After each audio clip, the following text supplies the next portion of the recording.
Hi, it's me again with Papa. Or no, this ain't Papa. No, this is Yoda. I switched them up. And then I got a game here, Clue. It's a very fun game to play with. I played that a lot with a few different people, trying to guess who did it.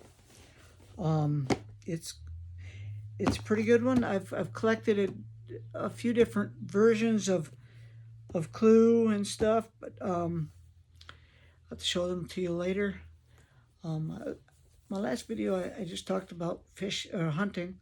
I figured I'd talk a little bit about fishing. I love to. I do like to fish. Um, I'm not as I'm not as avid of a fisherman. I'm not even avid as of a hunter as my father and my brother. Both of them just they live and breathe fishing and hunting. Um, I like to fish, um, but I can live without it if I have to. Um, I don't need to go every day or every weekend or every time I got off to go. I don't need although it's nice, I don't need to have a boat. Boats are very nice to use to go fishing. My brother has a boat. Went out with him a few different times, quite a few different. I had a good time, enjoyed it. Um, but as far as fishing, the memories I have, um, few of the memories. Um, my father liked to smelt fish, and actually, um, smelt dipping. There's a small little fish. They're probably maybe, it depends. You can get some fairly long, probably maybe 6 inches. Smelt, and they're about as big around. They're not very super big around. Um, they're very tasty. They're very good. Um, you go in a lot of time. Most of the time, you dip. Back in when I was younger, it used to be a big thing about smelt dipping in Michigan. You'd go to the Great Lakes, and you'd go to certain places, and you would have a nets, and you'd be out there smelt dipping, and you'd come home with maybe 5 or 6 buckets full of them, and then you the painstaking. Well, you any kind of thing you get animal wise to hunting or fishing or whatever, you got to clean it. But they somewhat easy to clean, but they're so small that there's so many of them. So you're doing take a pair of scissors, snip off their head, snip down the middle there, open them up, get it. I don't want to be too graphic, but many times my father and us would go down smelt dipping and spend. You usually do it just at dark, just about dark. So you're smelt dipping until maybe 1, 2 in the morning. You know, and you're just out in the water, waders, and you're just scooping up smelt. And then the other memory I have, salmon fishing. So you don't know the Tippy Dam. In Michigan, there's a place called Tippy Dam.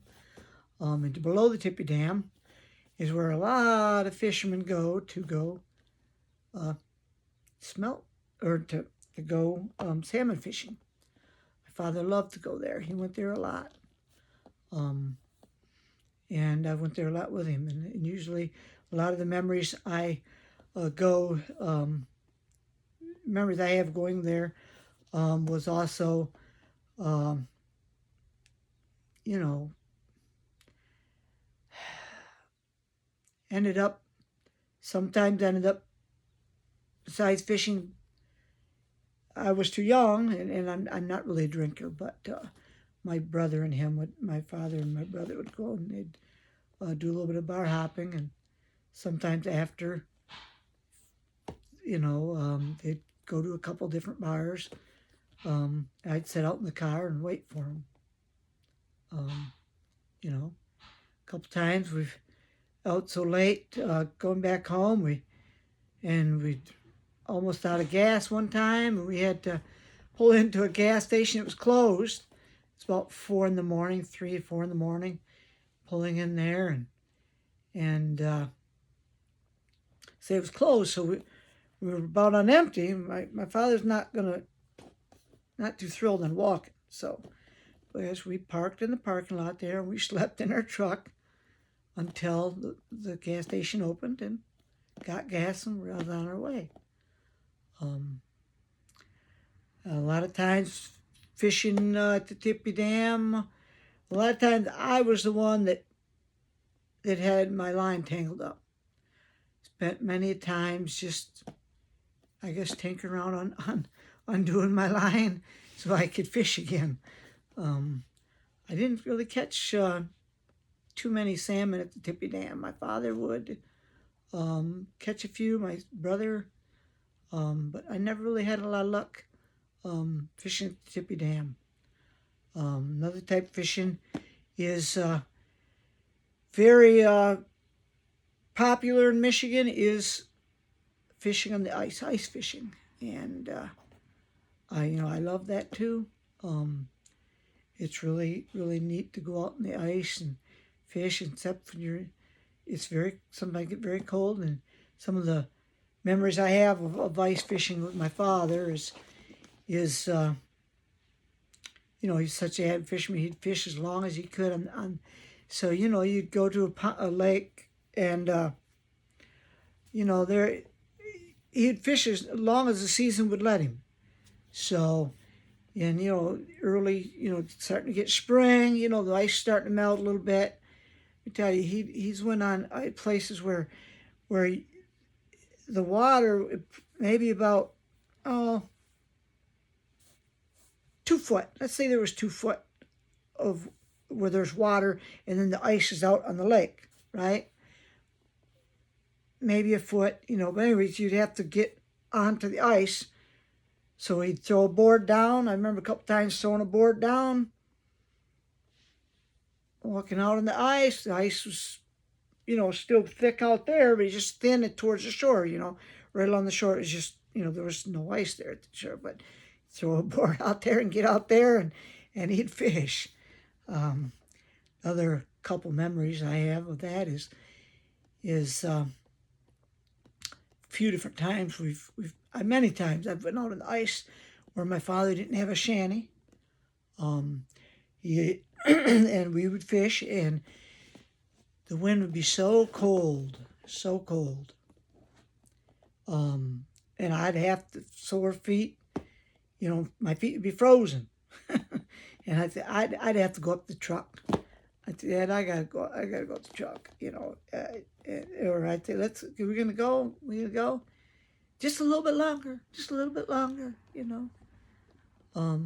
And eventually I'd just go up the truck and wait for him a couple more hours where I was warm.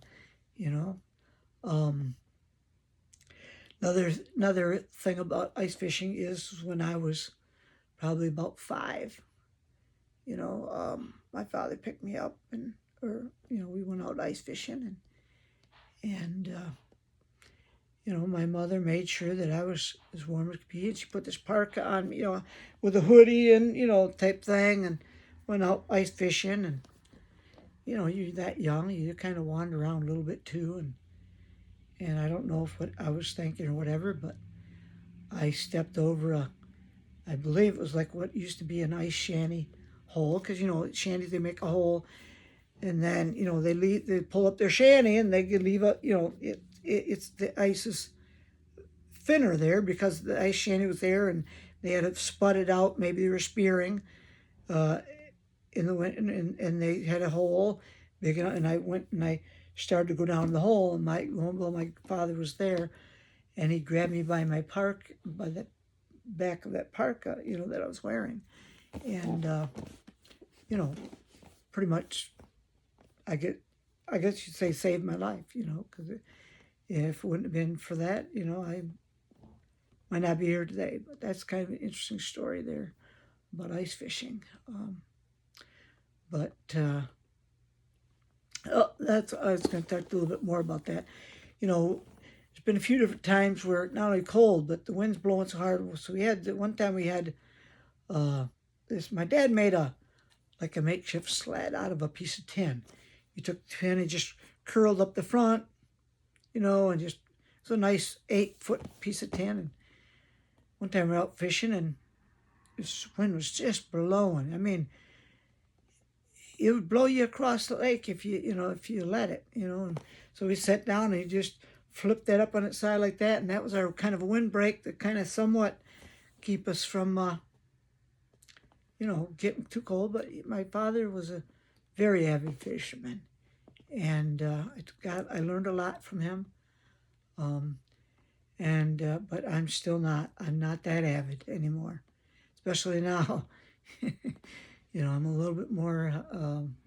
I'd rather be in a shanty if I'm ice fishing. Yeah, that's a short story about fishing.